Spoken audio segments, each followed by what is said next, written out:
The chamber existed between dimensions, a crystalline void where light bent wrong and gravity whispered lies. 3 alien forms materialized around a hovering sphere that pulsed with cosmic data.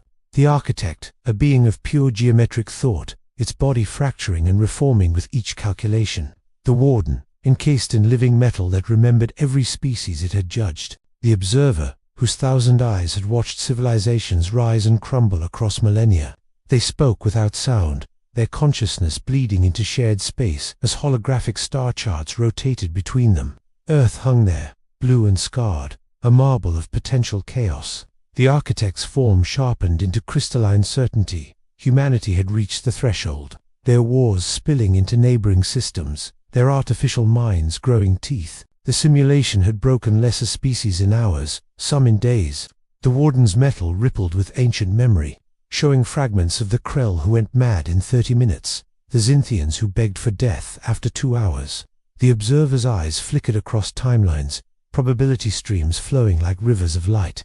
And in every branch, humanity was a wild card burning to bright. The marine's consciousness tore through digital barriers like a bullet through water, his mind uploading into the constructed reality, while his body remained suspended in the testing pod, neural links burning white-hot against his skull.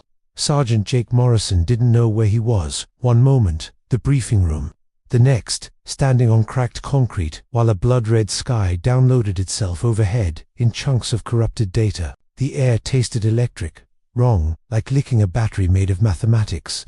Around him, a city assembled itself from wireframe ghosts into solid terror buildings half collapsed, smoke rising in perfectly calculated spirals. The distant scream of something that might be civilians or might be audio files labeled ambient_suffering_loop_04. His HUD flickered, trying to boot, trying to tell him something, but Jake just rolled his shoulders, felt the familiar burn of augmented muscle fiber, the titanium-laced bones settling into combat readiness. He bent forward, touched his toes, felt his spine pop like gunfire. The aliens, watching through 1,000 sensor feeds, exchanged the telepathic equivalent of confused glances. Target confirmed as active. Why was he stretching? The countdown reached 0, and hell remembered its job description. The sky split open with a sound like reality, filing for divorced drone swarms, materialized in formations that would make Earth's military weep with envy, their weapons charging with light that had never touched human atmosphere. The ground erupted with war machines, each one a masterpiece of hypothetical engineering, designed to counter every human tactic ever recorded. Plasma fire painted the air in colors that didn't have names. Buildings exploded into geometry that violated physics textbooks. Jake stood in the center of the firestorm, still mid-sprint, rotating his left arm in slow circles, while a mech, the size of a skyscraper, locked every weapon system onto his thermal signature. He exhaled slowly, bent sideways, felt his ribs expand and contract. His augmented hearing picked up the weapons charging, calculated trajectories by sound alone. The simulation had pulled data from every human conflict: Fallujah, Beijing, the Mars Rebellion, the Titan Massacre. It knew how humans fought. It had studied their fear responses, their breaking points, their final prayers. But nobody had told it about the 10 seconds between mission start and mission mode. That sacred moment when a soldier stops being human and becomes something that makes bullets nervous. The simulation collapsed like a house of cards in a hurricane built of existential dread. Warning lights screamed across alien monitoring stations as processing core designed to simulate entire planetary extinctions simply gave up and went to their happy place.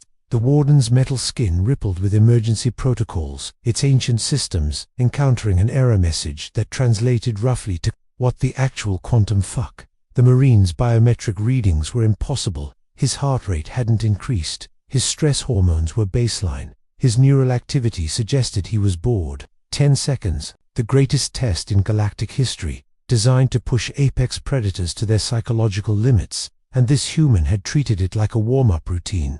The architect's geometric body fractured into recursive panic spirals, its consciousness trying to calculate what had gone wrong while the observer's 1,000 eyes blinked in the telepathic equivalent of stunned silence.